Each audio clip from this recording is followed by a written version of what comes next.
हरे कृष्णा। भगवत गीता अध्याय 3 श्लोक नंबर 12 से हम लोग पाठ करेंगे। श्योर है? ओके। तो पहले हम लोग शब्दार्थ देखेंगे, फिर इसके बाद हम उसका वो देखेंगे। तो मेरे पीछे दोहराइएगा। स्थान वंचित भोगान जीवन की आवश्यकताएं ही निश्चय ही व तुम्हें देवः देवतागण दाशन्ते प्रदान करेंगे। यज्ञ भाविता यज्ञ संपन्न करने से प्रसन्न होकर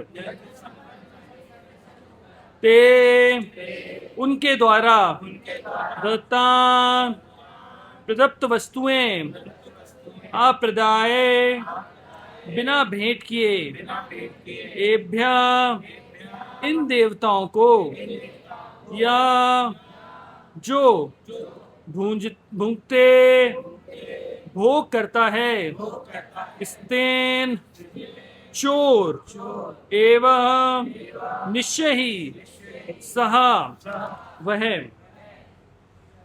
इष्टान भोगान ही वो देवो दासन्ते यज्ञ भाविता तत्तेन दत्तान अप्रदेभ्यो भुक्ते स्थान एव सा। मैं इसके अर्थ पढ़ता हूं। जीवन की विभिन्न आवश्यकताओं की पूर्ति करने वाले विभिन्न देवतागण यज्ञ संपन्न होने पर प्रसन्न होकर तुम्हारी सारी आवश्यकताओं की पूर्ति करेंगे, किंतु जो इन उपहारों को देवताओं को अर्पित किए बिना भोगता है वह निश्चित रूप से चोर है। तात्पर्य हम धीरे धीरे करके समझेंगे।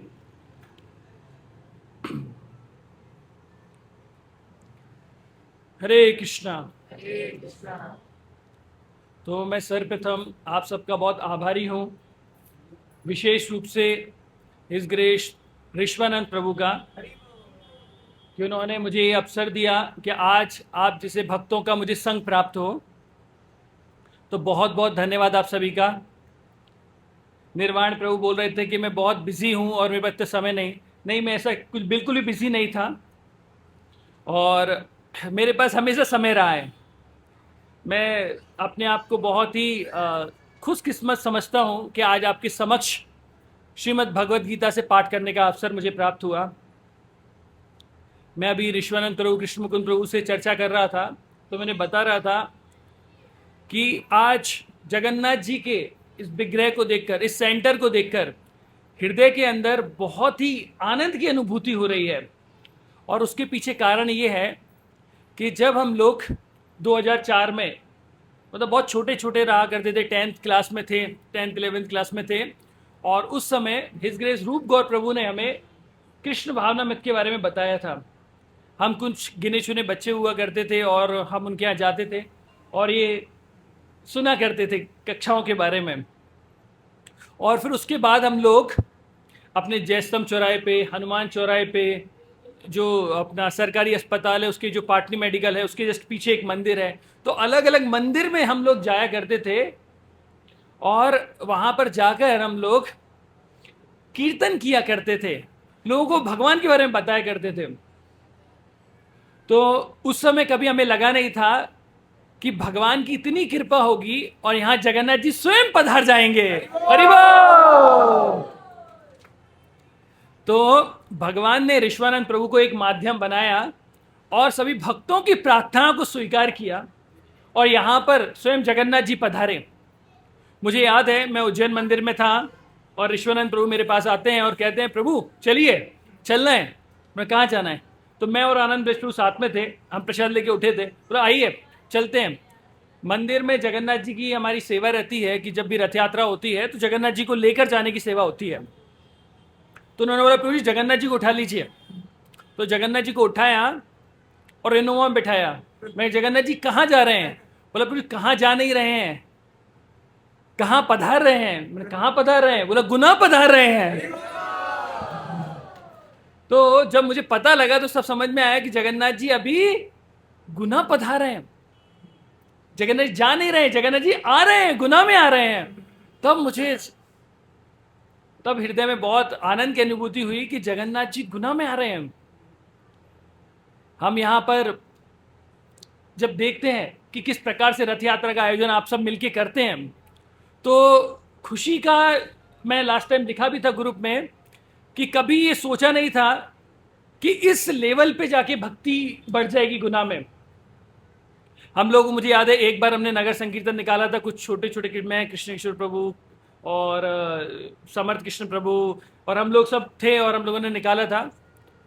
और आज जब हम लोगों ने, जब ऋषवानंद प्रभु ने शेयर किया कि कितने बड़े लेवल पे जगन्नाथ जी की रथ यात्रा यहाँ पे हो रही है, तो इससे समझ में आ रहा है कि किस भाव से ऋषवानंद प्रभु जगन्नाथ जी की सेवा कर रहे हैं और वो अपनी पूरी कृपा गुनावासियों को बांट रहे हैं। तो मैं अपने आप को बहुत हृदय की गहराइयों से मैं बोलूंगा कि मैं धन्यवाद भी देना चाहूंगा भगवान का कि उन्होंने मुझे मौका दिया कि आज मैं उनकी इस महिमा कीर्तन कर सकूं। तो बहुत बहुत धन्यवाद। कई संडे से लगातार चल रहा था, प्रभु बोल रहे थे लेकिन मैं आ नहीं पा रहा था, कुछ वजह थी। लेकिन इस बार मुझे अवसर मिला तो मैंने कहा मैं जरूर जाऊंगा।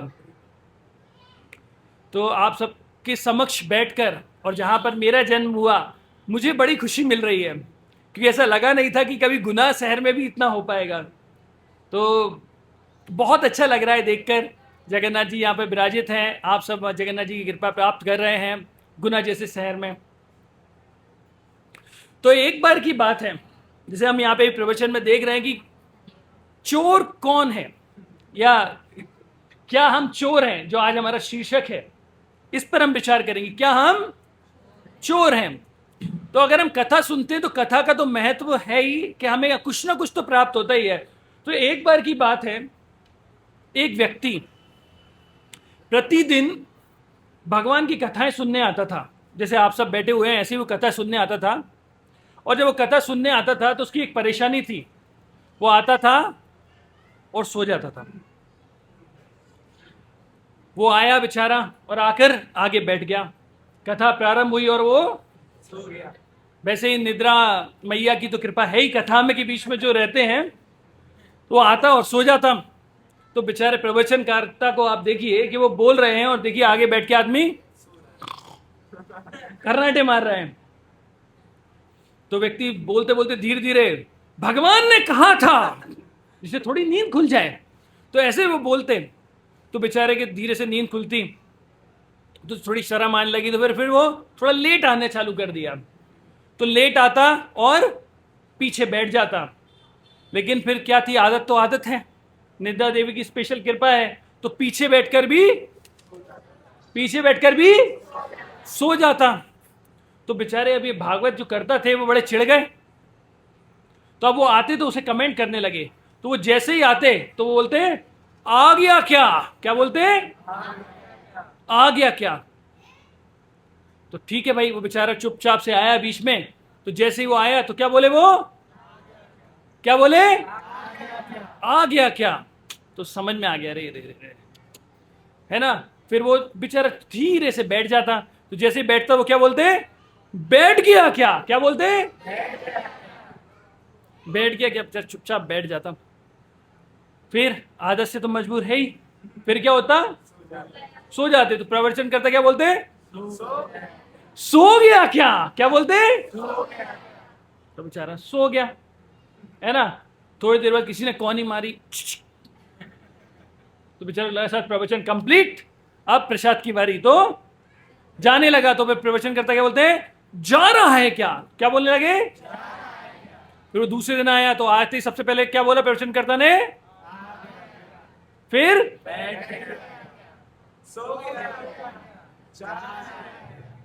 ठीक है। तो इतने सालों से प्रवचन सुन रहा था, क्या क्या याद रहा उसे? क्या याद रहा?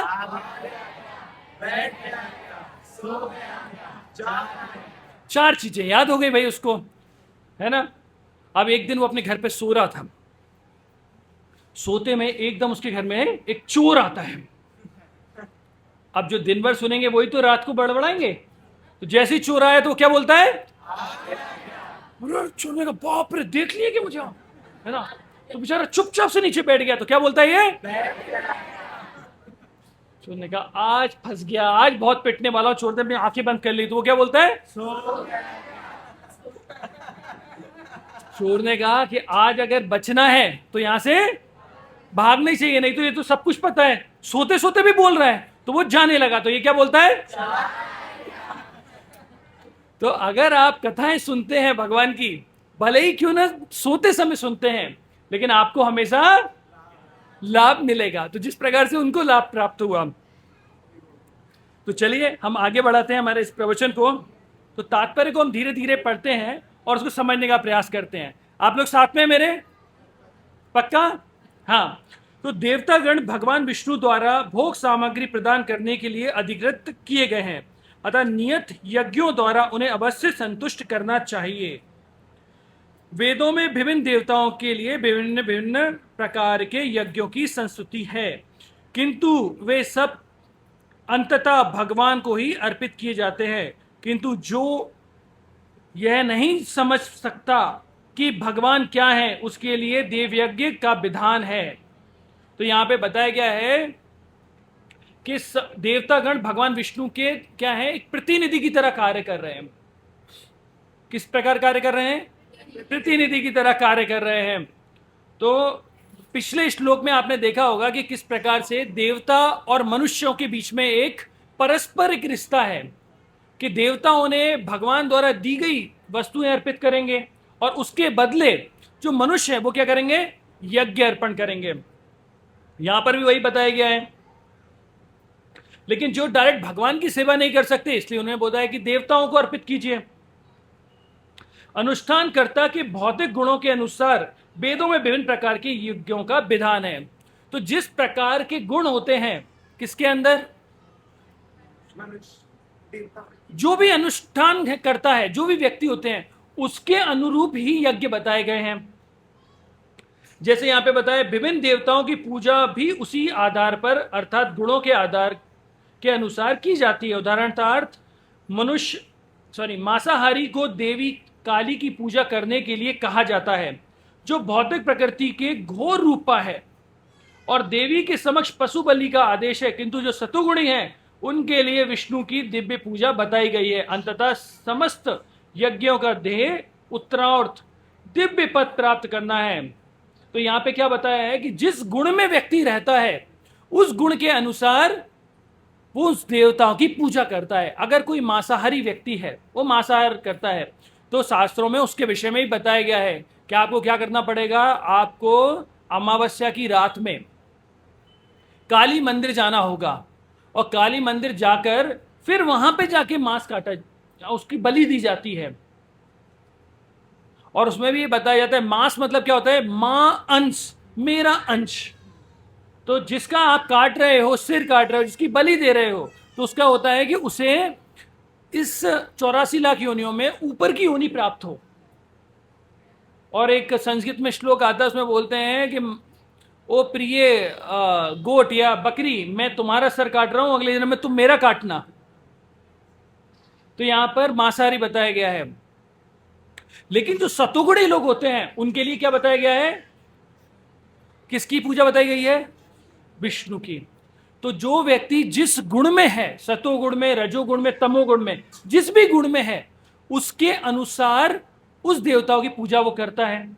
अगर आप उसे कुछ भी समझाने का प्रयास भी करेंगे तो वो समझने वाला नहीं है। क्यों नहीं समझने वाला है? क्यों नहीं समझने वाला है? क्योंकि वो उसका चित्त ही उस प्रकार का है। हम बोलते हैं हमारा मूड नहीं है, मूड नहीं है, नहीं, आप मोड में नहीं हो। इंग्लिश में गुण को मोड बोलते हैं। तो जो बोलते हैं, जो गुण होते हैं, गुण व्यक्ति को चलाते हैं। अगर कोई सतोगुण में है तो सतोगुण के अनुसार काम करेगा, जो रजोगुण में है वो रजोगुण में काम करेगा। आप कितना भी प्रयास कर लो समझाने का, वो कभी नहीं समझेगा। कई बार हम बोलते हैं प्रभु जी, हम इतना बताते हैं लोगों को भक्ति करो भक्ति करो, सुनते ही नहीं। क्यों सुनेंगे? वो सतोगुण में है ही नहीं, तो उन्हें कैसे समझ में आएगा? जिस व्यक्ति ने अपने पूर्व जन्मों में इतने पुण्य किए ही नहीं है तो भगवान को कैसे प्राप्त करेंगे। एक बार की बात है, दो सहेलियां थीं। एक सहेली मालिन, मालिन समझते हैं आप लोग? अरे मालिन जो माला बनाती है, जिनके यहाँ माली का काम होता है, मतलब जहाँ फूल का काम होता है ना, तो उनके घर में भाई फूल आएंगे क्योंकि माला बनेंगे, बुके बनेंगे, इस प्रकार की माला बनाने के लिए अनेक प्रकार के फूल रखे रहते थे।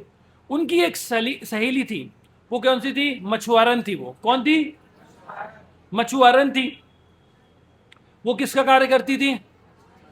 मछली पकड़ने का। तो उसके पास एक डिब्बा था जिसमें वो मछली को पकड़ती थी और पकड़ के रख लेती थी।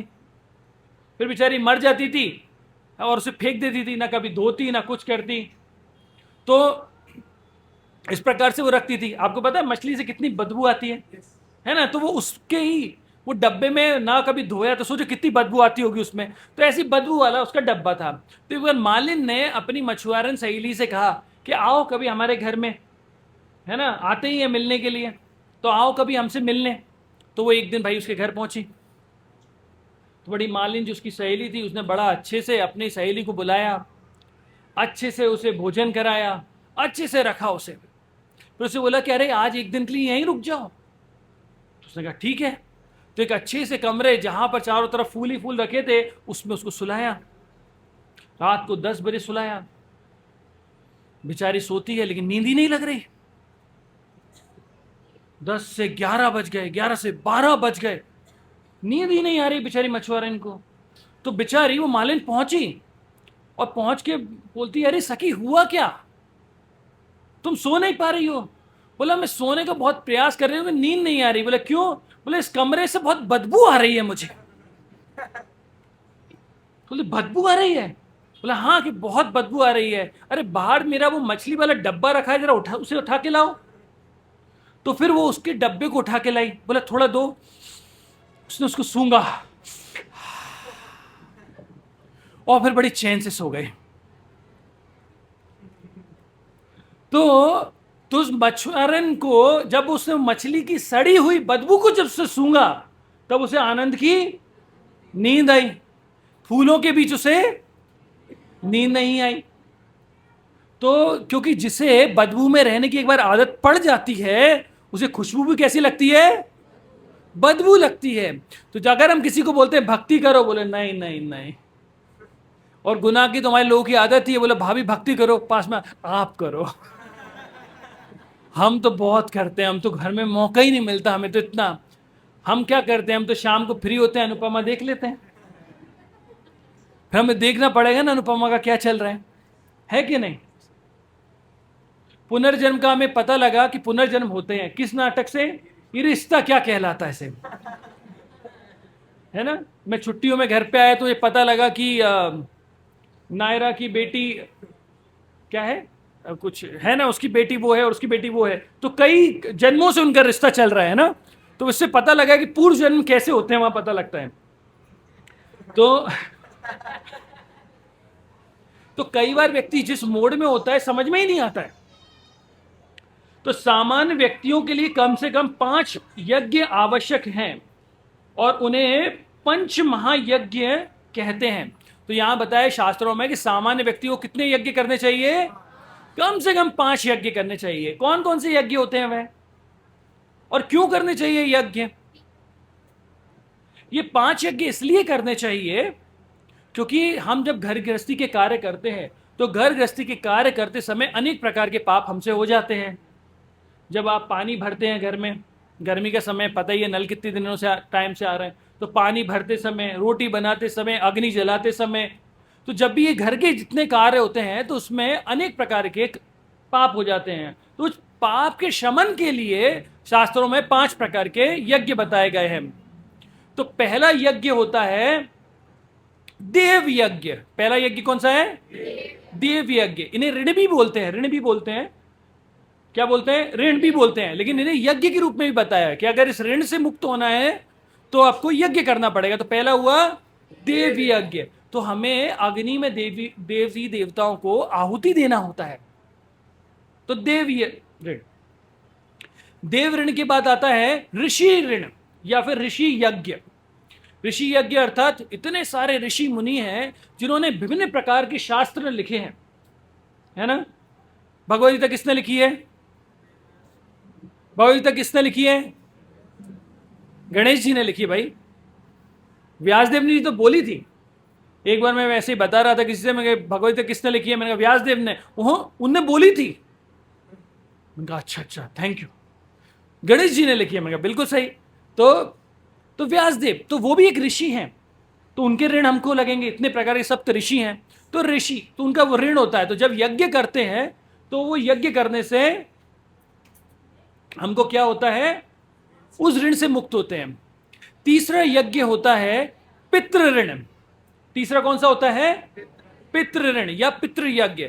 तो क्योंकि आपके जो पितृ हैं, जिस घर में आप रह रहे हो आपके पिताजी देके गए हैं, दादा जिस जमीन आप जिस पे खेती करते हो दादाजी की है, इतनी मेहनत से उनने आपको दी है, तो उनका ऋण नहीं है कि आपके ऊपर है कि नहीं है? तो पितृ ऋण लगता है व्यक्ति को, तो पितृ ऋण। चौथा ऋण होता है भूत ऋण। भूत ऋण का अर्थ होता है जो बाकी के जीव जंतु होते हैं, जो पशु होते हैं, उनके प्रति भी हमारी जिम्मेदारियां होती हैं। जैसे पहली रोटी किसकी होती है और लास्ट रोटी? हाँ, डालते हैं ना सब लोग। हाँ, लेकिन चींटी भी हैं, बहुत सारे पशु पक्षी हैं, उनके प्रति भी हमारा एक ऋण होता है, इसे बोलते हैं भूत ऋण। और फिर और कौन सा ऋण आता है? जो चौथा ऋण आता है, कितने हो गए? 4 हो गए। तो 5वां ऋण आता है जिसे बोला जाता है निर्यज्ञ या निर्ऋण या फिर मनुष्य ऋण या फिर अतिथि ऋण, जिसको बोलते हैं अतिथि ऋण समझ सकते हैं आप, या अतिथि यज्ञ। तो अतिथि अर्थात मेहमान या अतिथि, मतलब जो तिथि देखकर आपके घर नहीं आता है। अतिथि मतलब जो तिथि देखकर नहीं आते हैं, मतलब कभी भी टपक पड़ते हैं, उन्हें क्या बोलते हैं? अतिथि। तो अतिथि, तो अतिथियों का स्वागत करना ये भी एक ऋण होता है और ये भी यज्ञ होता है। तो हर गृहस्थ की ये जिम्मेदारियां हैं, ये 5 प्रकार के यज्ञ करे। कितने प्रकार के? 5 प्रकार के यज्ञ करे। जब वो ये 5 प्रकार के यज्ञ करेगा तब वो इन ऋणों से मुक्त हो पाएगा। अब बोला प्रभु जी हम तो भक्ति करते हैं, हम कैसे ऋण से मुक्त होंगे? तो ठीक है, वैष्णवता में भी बताया गया है कि वैष्णव लोग कैसे ऋण से मुक्त होंगे। तो पहला ऋण कौन सा था? देव ऋण। तो देव ऋण से कैसे मुक्ति होंगे? तो शास्त्रों में क्या बताया गया है कि जब कोई व्यक्ति भगवान को भोग लगाकर भोजन अर्पण करता है तो क्या होता है? देवता तुष्ट हो जाते हैं। यत्मिन तुष्टे जगत तुष्टे, भगवान के तुष्ट होने से जगत तुष्ट हो जाता है। द्रौपदी का याद है ना आपको कि जब दुर्वासा मुनि द्रौपदी के पास आ रहे थे, कितने शिष्यों के साथ? 60,000 शिष्यों के साथ। जब वह आ रहे थे और देखते हैं कि द्रौपदी के पास अक्षय पात्र था, लेकिन अक्षय पात्र में भी जैसे हम कुछ चीज खरीदते हैं तो वहां पे एक स्टार लगा आता है। स्टार का मतलब क्या होता है? कंडीशनिंग अप्लाई, मतलब कंडीशन लगा दी है उन्होंने कि भाई इन कंडीशन में उस अक्षय पात्र में था कि अगर द्रौपदी खा लेगी फिर उसमें कुछ नहीं बचेगा। अगर द्रौपदी के पहले आप लाखों लाखों लोगों को खिलाओगे तो भी खत्म नहीं होगा। तो जब दुर्वासा मुनि 60,000 मुनियों के साथ आ रहे थे तो उस समय जब उन्हें पता लगा, युधिष्ठिर महाराज को उन्होंने निमंत्रण तो दे दिया, लेकिन पता लगा कि द्रौपदी ने ही भोजन कर लिया है, तो दुर्वासा मुनि ने कहा मैं आता हूं अभी नहाकर, फिर प्रसाद ग्रहण करेंगे। अब वो दोबारा बोल के तो चले गए। अब जब भी कोई परेशानी आती है तो हम कौन सा बटन दबाते हैं? कौन सा बटन? कृष्णा बटन। तो द्रौपदी ने भी कृष्णा बटन दबाया। और कैसे बुलाया उन्होंने?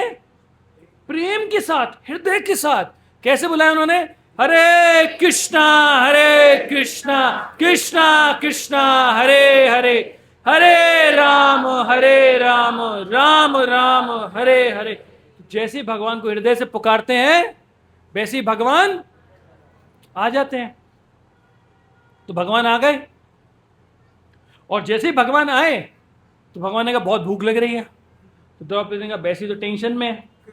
60,000 मुनि इंतजार कर रहे हैं और आप 60,000 एक कहाँ से खिलाएं? तो उन्होंने देखा कि उनके अक्षय पात्र में एक आधा दाना पड़ा था, तो उन्होंने क्या किया, उस आधे दाने को खा लिया, और खाया तो डकार आई।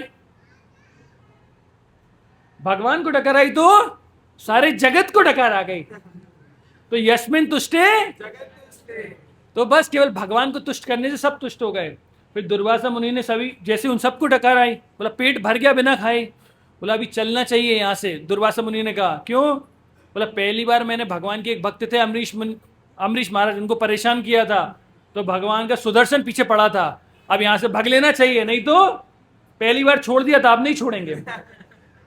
तो ये तो भगवान को भोग लगाने से सारे पाप नष्ट हो जाते हैं। दूसरा ऋण कौन सा बताया था? ऋषि ऋण।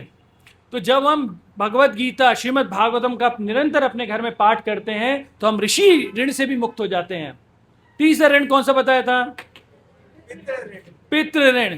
तो श्राद्ध तर्पण करने से पितरों का क्या होती, मुक्ति मिलती है, लेकिन तर्पण के समय अगर उन्हें भगवान का प्रसाद अर्पण किया जाए तो उससे भी आप मुक्त हो जाएंगे, क्योंकि आप उन्हें पिंड तो दे सकते हैं लेकिन प्रसाद नहीं मिलता है। लेकिन अगर कोई कृष्ण भक्त अगर उन्हें प्रसाद अर्पित करेगा तो वो मुक्त हो जाते हैं। चौथा ऋण कौन सा था? भूत ऋण।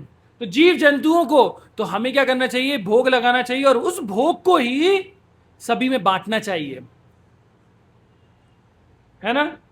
देखिए एक गृहस्थ का कर्तव्य है, ऐसा बताते हैं कि पहले गृहस्थ कैसे हुआ करते थे, वो सबको खिलाते थे, और सबको खिलाने के बाद फिर अपने घर के बाहर जाके चिल्लाते थे, कोई और भूखा बचा है क्या भाई?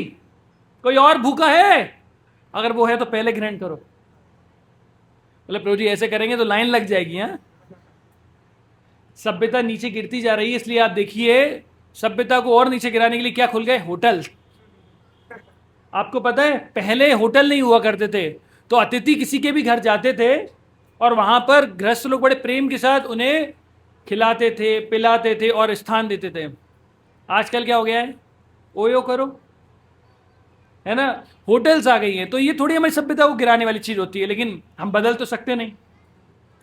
अंतिम कौन सा है? अतिथि। तो अतिथि को हम कैसे कर सकते हैं? तो बोला अतिथि, तो बोला प्रभु जी अभी हम दो कमरे का तो घर है, एक में हमारा बेडरूम है, दूसरे में हमारे बच्चे रहते हैं, तो अतिथि को रखेंगे कहाँ?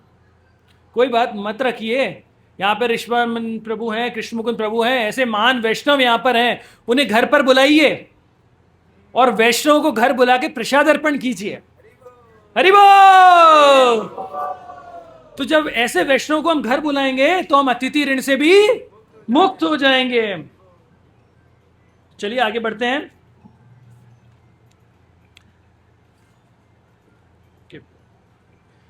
किंतु मनुष्य को यह जानना चाहिए कि जीवन की सारी आवश्यकताएं भगवान के देवता प्रतिनिधि द्वारा ही पूरी की जाती हैं, कोई कुछ बना नहीं सकता। उदाहरणार्थ मनुष्य मानव समाज के भोज्य पदार्थ को ले, इन भोज्य पदार्थों में शाकाहारी हारियों के लिए अन्न, फल, साग, दूध, चीनी आदि हैं, मांसाहारियों के लिए मांस आदि हैं, जिनमें से कोई भी पदार्थ मनुष्य नहीं बना सकता। और एक और उदाहरण ले, यथा ऊष्मा, प्रकाश, जल, वायु आदि जो जीवन के लिए आवश्यक है, उनमें से किसी को बनाया नहीं जा सकता। परमेश्वर के बिना ना तो प्रचुर प्रकाश मिल सकता है, न चांदनी, वर्षा या प्रातःकालीन समीर ही, जिनके बिना मनुष्य जीवित नहीं रह सकता। स्पष्ट है कि हमारा जीवन भगवान द्वारा प्रदत्त वस्तुओं पर आश्रित है, यहाँ तक कि हमें हम अपने उत्पादन उद्यमों के लिए अनेक कच्चे मालों की आवश्यकता होती है, तथा धातु, गंधक, पारद, मैग्नीज तथा अन्य अनेक आवश्यक वस्तुएं, जिनकी पूर्ति भगवान के प्रतिनिधि इस उद्देश्य से करते हैं कि हम उनका समुचित उपयोग करके आत्म साक्षात्कार के लिए अपने आप को स्वस्थ और पुष्ट बनाएंगे। इससे जीवन की चरम लक्ष्य अर्थात भौतिक जीवन संघर्ष से मुक्ति प्राप्त हो सके। यज्ञ संपन्न करने से मानव जीवन का यह लक्ष्य प्राप्त हो जाता है। यदि हम जीवन के उद्देश्य को भूलकर भगवान के प्रतिनिधि से अपनी इंद्र तृप्ति के लिए वस्तुएं लेते रहेंगे, इस संसार में अधिक फंसते जाएंगे, जो कि सृष्टि का उद्देश्य नहीं है। तो निश्चित ही हम चोर हैं।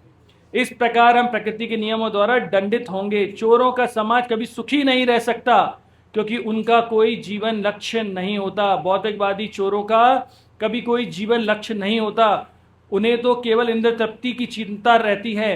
वे नहीं जानते कि यज्ञ किस तरह किया जाता है, किंतु चेतन महाप्रभु ने यज्ञ संपन्न करने की सरलतम विधि का प्रवर्तन किया है। यह है संकीर्तन यज्ञ, जो संसार के किसी भी व्यक्ति द्वारा कृष्ण भावनामृत के सिद्धांतों को अंगीकार कर करता है, संपन्न किया जा सकता है। जगत गुरु श्री प्रभुपाद की।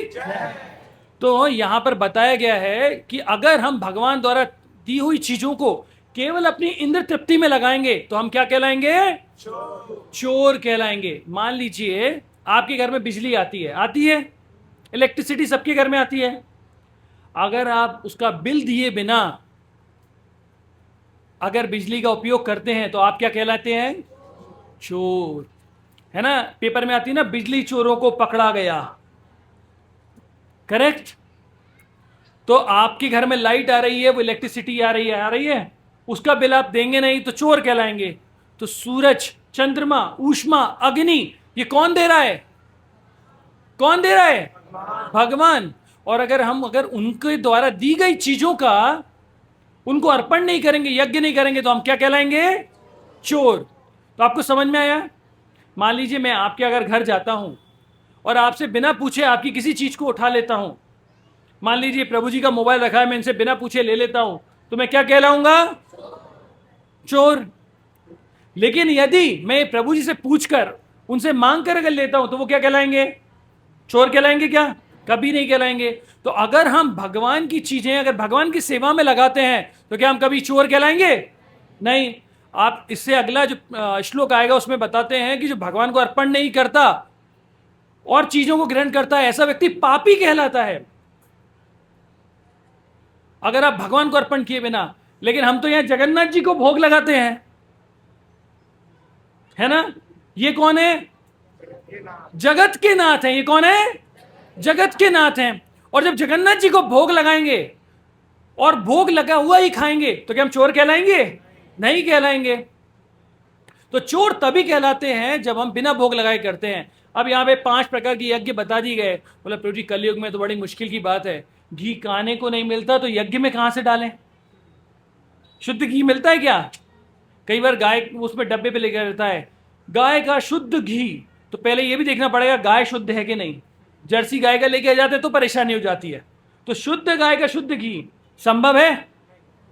नहीं संभव है। माता बहनें हमारी यहाँ पे जब घर पे घी बनाती हैं तो मलाई निकाल निकाल के कितना संघर्ष लगता है, और इतने दूध इतनी मलाई के बाद थोड़ा सा घी निकलता है। तो बोला प्रभु जी खाने के लिए नहीं है तो यज्ञ में कहाँ से डालेंगे? तो इस अवस्था को देखकर चैतन्य महाप्रभु ने हमें क्या बताया है कि भाई कोई सा यज्ञ नहीं हो रहा है तो एक यज्ञ कर लीजिए। वो क्या है? संकीर्तन यज्ञ। तो अगर आप संकीर्तन यज्ञ करेंगे तो आपको फिर किसी भी यज्ञ करने की आवश्यकता नहीं। संकीर्तन यज्ञ कैसे करेंगे? हरे कृष्णा कृष्णा कृष्णा हरे हरे, हरे राम राम राम हरे हरे। तो संकीर्तन यज्ञ करने से ही सभी प्रकार की चीजें हमें प्राप्त हो जाएंगी। और जब कोई हृदय से भगवान को बुलाता है तो भगवान अवश्य आते हैं। तो एक बार भीम को किसी ने बताया, भीम तुम्हें पता है अर्जुन कितने अच्छे तरीके से ढोलक बजाते हैं, अर्जुन को कितने अच्छे वाद्य यंत्र आते हैं, तुम्हें भी सीखना चाहिए। तो भीम कहते हैं हाँ बिल्कुल मैं सीखूंगा। तो उन्होंने क्या किया, बीच महल के बीच में अपना हारमोनियम लिया और लेकर बजाना चालू किया, गाना चालू किया। तो भीम के गले में जो दर्द था सबने अपने दिमाग में महसूस किया। तो क्या बोला भीम, वाह क्या गा रहे हो। अब जब सब लोग देख रहे हैं कि सबके कानों में दर्द होने लगा, खून निकलने लगा, सिर भारी हो गया, बोला कोई जाओ रोको भीम को, इतना भारी गा रहे हैं। तो भीम, अब कौन बोल सकता है, भीम को कौन रोकेगा? 10,000 हाथियों के बल ना, फूंक मारेगा तो उड़ जाएगा व्यक्ति, तो कौन रोक सकता है? तो उन्होंने कहा द्रौपदी को, बोला द्रौपदी तुम जाओ।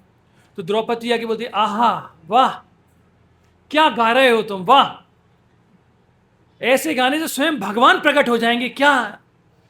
लेकिन बोला भीम तुम्हें पता है ये जो तुम गा रहे हो ना, ये भक्ति का एक गुण है कि आप संगीत के माध्यम से भगवान को बुला सकते हो। तानसेन का सुना था आपने? बोला जब वो गाते थे तो दीप जल जाते थे, मन में बोल दिया तुम गा रहे हो तो दीप बुझ जाते हैं। तो बोला कि तुम इतने अच्छे से गा रहे हो, लेकिन एक बात कहूंगी तुम्हें मैं कि संगीत जो है ना वो अकेले में प्रैक्टिस करनी चाहिए। तुम्हें किसी निर्जन स्थान में जाना चाहिए, किसी ऊंचे स्थान पे जाना चाहिए, और वहां जाके अगर तुम प्रैक्टिस करोगे तो बहुत अच्छा लगेगा। भीम ने कहा ये बात सही है।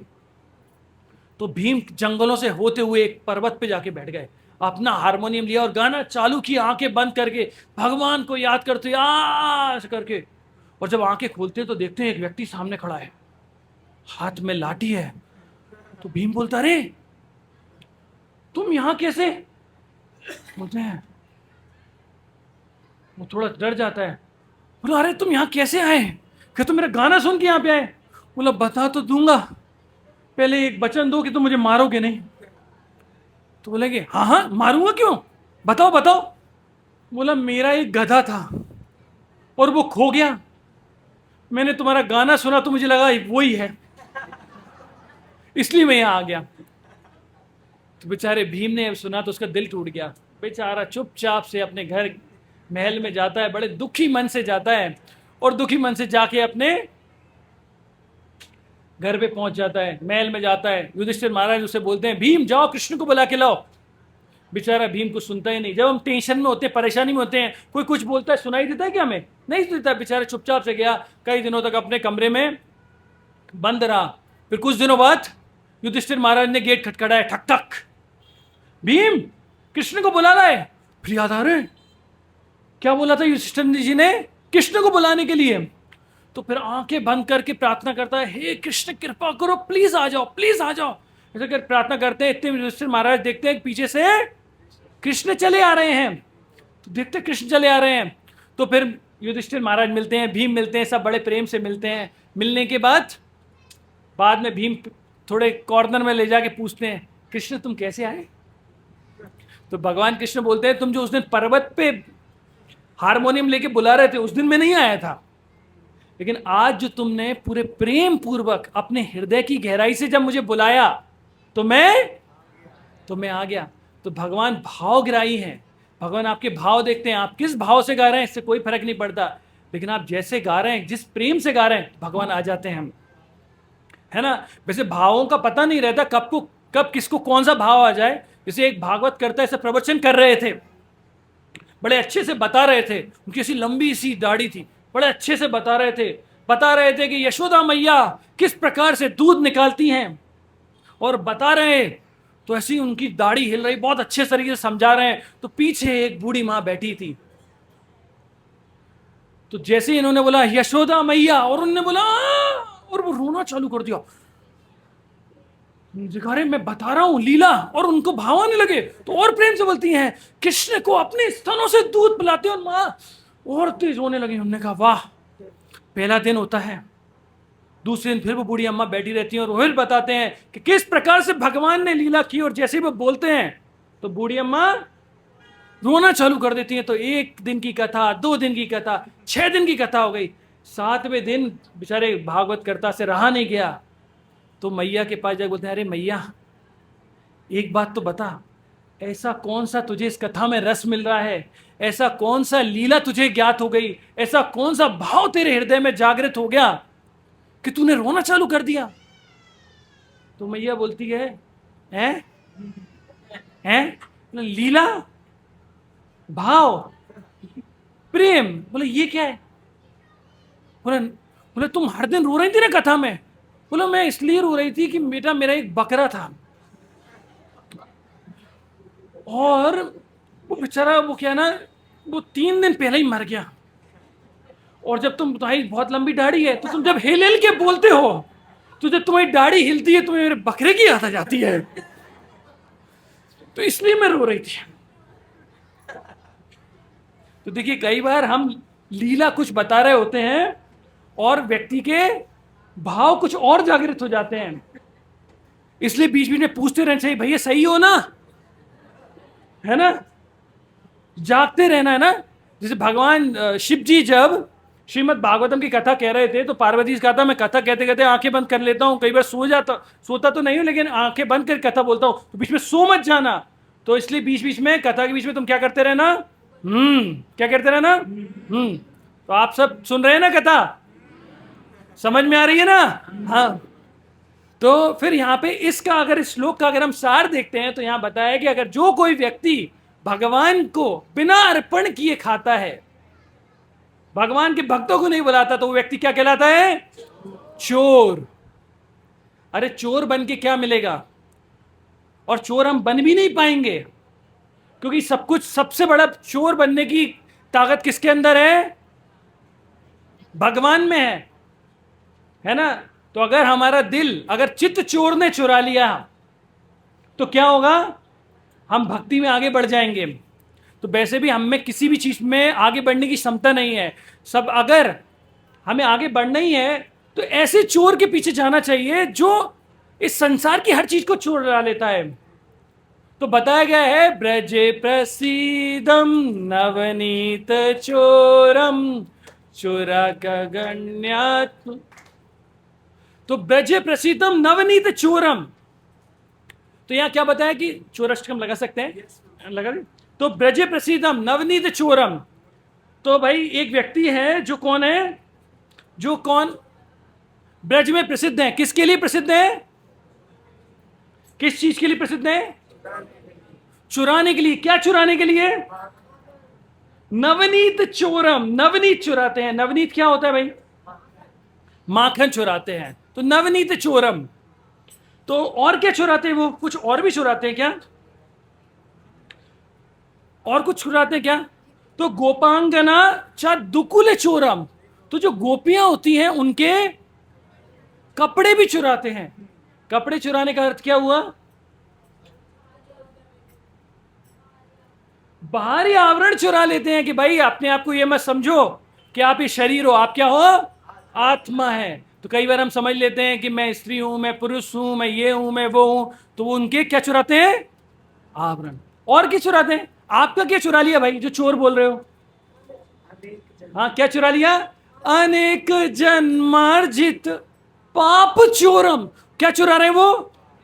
अरे आपने जो इतनी मुश्किल से, इतनी मेहनत से जन्मों जन्मों तक जो पाप किए थे वो चुरा लिए उन्होंने। मतलब प्रभु जी क्या बात कर रहे हैं?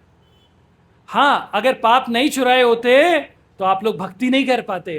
तो भक्ति वो ही कर सकता है जिसने ये सभी प्रकार के पापों से मुक्त हो गया है, जिसने केवल अब जिसके पुण्य रह गए हैं वही पुण्य कर्म के कारण और सुकृति के कारण भक्ति कर पा रहा है।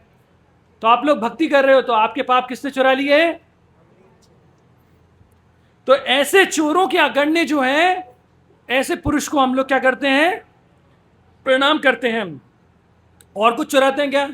श्री राधिकाया हृदय आदि चोरम, उन्होंने और क्या चुरा लिया? श्रीमती राधा रानी का हृदय ही चुरा लिया। अरे वाह, आप कितने लोगों का भी हृदय भगवान ने चुरा लिया? कौन लोग हैं जिनके चुरा लिया? अरे भाई, आप लोगों का हृदय नहीं चुराया होता तो भाई संडे की शाम को आप यहां नहीं बैठे होते, है कि नहीं? संडे की शाम को वहां सौम्य मॉल में जाके मूवी देख रहे होते, है कि नहीं?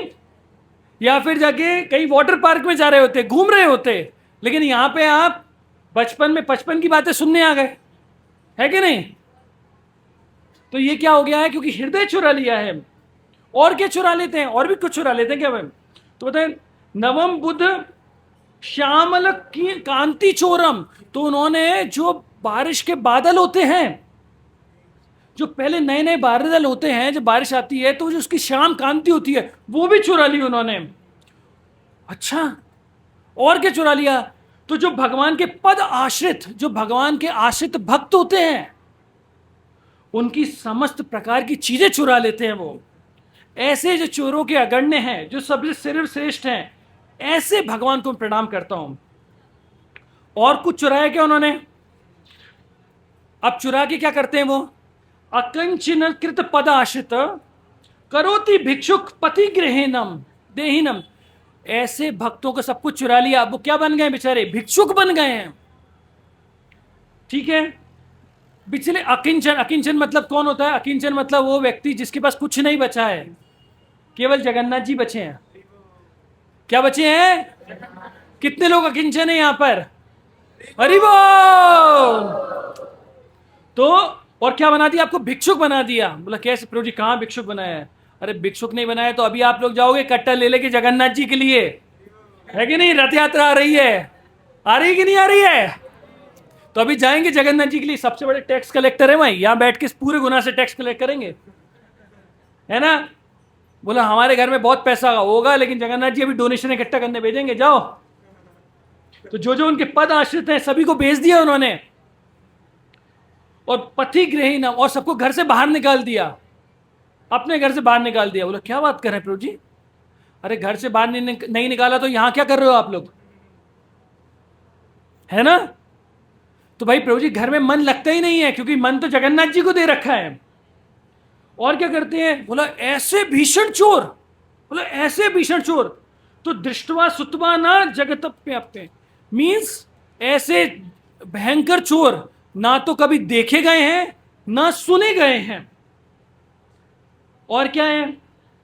तदिये नामापि हरत शेष, जिनके केवल नाम लेने से, जिनके केवल नामों का स्मरण करने से, जो पूर्व जन्मों में आपने पाप कर करके जो बड़े बड़े पर्वत इकट्ठे कर लिए ना, उनका नाश कर देते हैं, वो उनको भी चुरा लेते हैं। तो ऐसे आश्चर्य करने वाले चोर ना पहले कभी देखे गए हैं ना सुने गए हैं। उन्होंने क्या क्या चुरा लिया? उन्होंने आपका धन चुरा लिया, उन्होंने आपका मान मतलब सम्मान चुरा लिया। धन कैसे चुरा लिया? बोले ना तो धन का अभिमान बचा है ना? सब लोग, किसी ने कहा क्या प्रभु जी हमारे लिए चेयर लगाइए, सोफा चाहिए, नहीं, सब लोग नीचे आके बिल्कुल दासों के रूप में बैठ गए, है ना? तो ना तो धन का मान रहा, ना कोई सम्मान की इच्छा रही, और सारी इंद्रियां भगवान की सेवा में लग गई हैं। आपका मन आपके पास है क्या?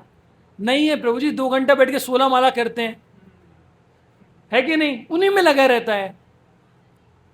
जिस प्रकार से चातक पक्षी उस बूंद की इच्छा करता रहता है, कब बारिश होगी, कब मैं उसको ग्रहण करूंगा, वैसे ही भक्त लोग इकट्ठे करते हैं, कब संडे आएगा, कब भक्तों का संग करेंगे, प्रतिदिन सोचते हैं कब भगवान के नाम का संकीर्तन करेंगे।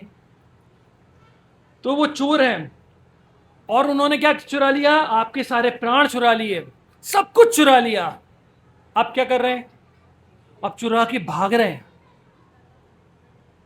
तो क्या बोला गया है? सोच समझ के सौदा करिए, ये नंद का लाला बड़ा व्यापारी। तो सोच समझ के सौदा करना है आपको। क्यों? नंद का लाला बड़ा व्यापारी। तो पहले तो आपका सब चुरा लिया, अब चुराई के क्या कर रहे हैं? भाग रहे हैं, है ना? पहले सबको बुलाया, आइए संडे फीस्ट में बहुत अच्छा प्रसाद मिलेगा, फिर यहां पे झाड़ू पोछा करवा रहे हैं, बाहर प्रसाद लगवा रहे हैं, जगन्नाथ जी के रथ के सामने झाड़ू लगवा रहे हैं, है ना? तो जगन्नाथ जी ने पहले तो बुला लिया बड़े प्रेम से, अब सारी सेवाएं करा रहे हैं। तो अभी ऐसा चोर जो सब कुछ चुरा लिया है, अब चुरा के भाग रहा है। तो अब ऐसे चोर को क्या करेंगे? बांध के रखेंगे। कैसे बांध सकते हैं उनको? कैसे बांध के रखेंगे? चलिए आगे देखते कैसे बांधेंगे। तो फिर तो उनने बोला कि चोर भाग रहा है, मैं इसे बांध के रखूंगा। तो कैसे बंधेंगे भगवान? किससे बनते हैं भगवान? सुना ही नहीं दिया, किससे बनते भगवान? भक्ति से। केवल भक्त के प्रेम से भगवान बन सकते हैं। तो बोला प्रेम की रस्सियों से बांध के रखूंगा। तो ऐसे चोर जो यमपास को काट देते हैं, यमपास को काट देते हैं, यमपास का काम करेगा क्या? नहीं। सारे भावसागर, उनके भक्तों के जो भावसागर के बंद होते हैं सब काट देते हैं। वो सभी प्रकार के बंधों को काट देते हैं। इस संसार में ऐसा कोई बंधन नहीं है जो उन्हें बांध सके, सभी प्रकार के बंधनों को बांध देते हैं। लेकिन ऐसे चोर को मैं बांध के रखूंगा। कैसे बांधूंगा? भक्ति से। मैं अपनी प्रेम की रस्सी से, अपनी प्रेम की रस्सी से, अपनी भक्ति की रस्सी से बांध दूंगा।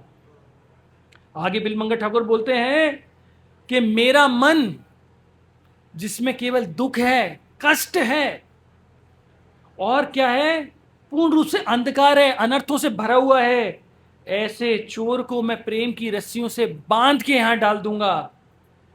और ये जो उसने मेरा सब कुछ चुराया है, जो मेरा सब कुछ चुरा लिया है, उसका ये सबसे बड़ा दंड होगा। फिर क्या होगा, ऐसे कारागार में मैं उसे हमेशा के लिए बांध के रखूंगा। प्रलय भी आ जाती है तो प्रलय आने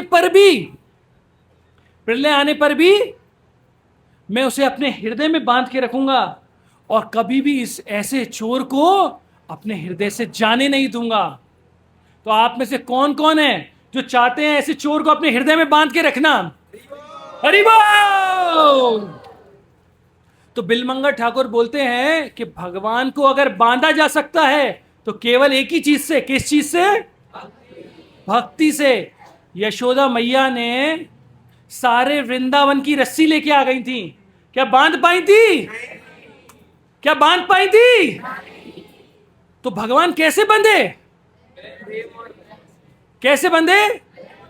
प्रेम और भक्ति से। जब यशोदा मैया को उन्होंने देखा कि पूर्ण रूप से पसीना आ गया है, जब भक्त को प्रयास करता देखा, तो शास्त्रों में बताया है कि हर बार 2 अंगुल रस्सी छोटी पड़ती थी। क्या क्या थे वो 2 अंगुल? भक्त का प्रयास और भगवान की कृपा। तो जब जगन्नाथ जी आपको देखेंगे, क्या देखेंगे? कि मेरी रथ यात्रा के लिए आप लोग सब प्रयास कर रहे हो, सब लोगों ने जी जान लगा दिया है। आप लोग तैयार हो रथ यात्रा के लिए? बोलिए जगन्नाथ बलदेव सुभद्रा महारानी की, जगत गुरु श्रील प्रभुपाद की। तो जब जगन्नाथ जी देखेंगे कि हर एक भक्त उनकी रथ यात्रा के लिए पूर्ण रूप से तैयार है, वैसे कोई भक्त अपने लिए कुछ नहीं मांगता है, लेकिन जगन्नाथ जी के लिए वो जाएंगे, डोनेशन इकट्ठा करेंगे, वो जाएंगे उनके मंदिर में झाड़ू लगाएंगे, वो जाएंगे वहां, यहां पर जो किचन है वहां पर प्रसाद बनाएंगे। जब जगन्नाथ जी जब उन्हें देखेंगे, तब जगन्नाथ जी देखते हैं, हाँ, तो जगन्नाथ जी के दोनों हाथ और लंबे हो जाएंगे। किसको आलिंगन करने के लिए?